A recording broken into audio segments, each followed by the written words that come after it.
এজন্য আপনার পাপ যত বড় হোক, অন্যায় যত বড় হোক, অপরাধ যত বড় হোক, আপনার জুলুম যত বড় হোক, আল্লাহর রহমান নামের দরিয়া তার চাইতেও বড়।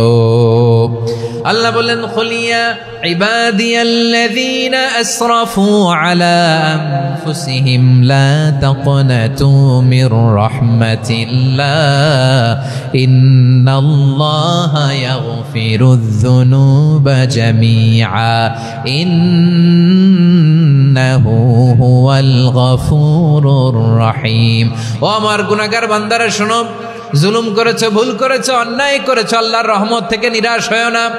আমরা বিশ্বাসীরা কশিনকালেও আল্লাহর রহমত থেকে নিরাশ হব না, ঠিক কিনা বলেন? আল্লাহর রহমত থেকে নিরাশ হবেন? ভুল করে ফেলছেন, আরে ভুল তো সবাই করে। পাপ হয়েছে, আরে পাপ তো সবার আছে, আমরা সবাই পাপী, সবাই পাপী। যত পাপ হোক, ভুল হোক, অন্যায় হোক, অনুতপ্ত হয়ে তওবা করে, ওযু করে, জায়নামাজটা বিছিয়ে সেজদা দিয়ে চোখের পানি ছাড়েন।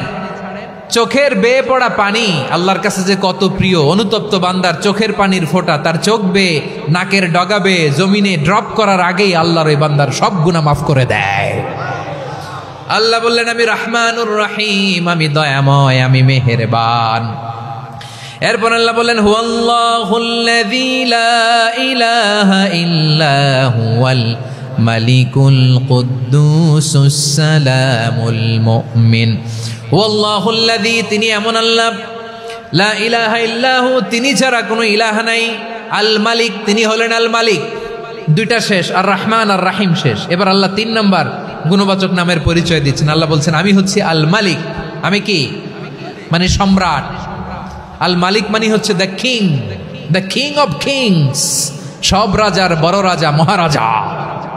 তার চেয়ে বড় রাজা আর কেউ নাই, তার চেয়ে বড় সম্রাট আর কেউ নাই, তার চেয়ে বড় ক্ষমতাধর সত্তা মহাবিশ্বে দ্বিতীয় কেউ নাই। চিৎকার করে বলেন ঠিক কিনা? তিনি আল মালিক। আল মালিক মানে ক্ষমতাধর, ক্ষমতার মালিক, রাজা ধীরাজ বাদশাহ। তার ক্ষমতা আর আমাদের ক্ষমতা একরকম নাকি?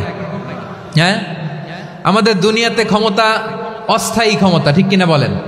আইজ আছে কাল নাই, এরকম না ক্ষমতা? আল্লাহর ক্ষমতাও তো এরকম না, আইজ আছে কাল নাই এরকম। দুনিয়াতে দেখবেন কোন দেশের প্রেসিডেন্টের 4 বছরের ক্ষমতার মেয়াদ, কোন দেশে 5 বছরের।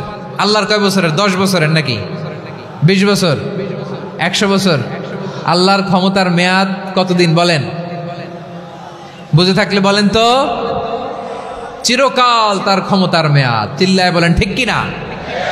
নিরঙ্কুশ ক্ষমতা, একচ্ছত্র ক্ষমতা বলতে যা বুঝায়, এই ক্ষমতা একমাত্র আল্লাহরই আছে।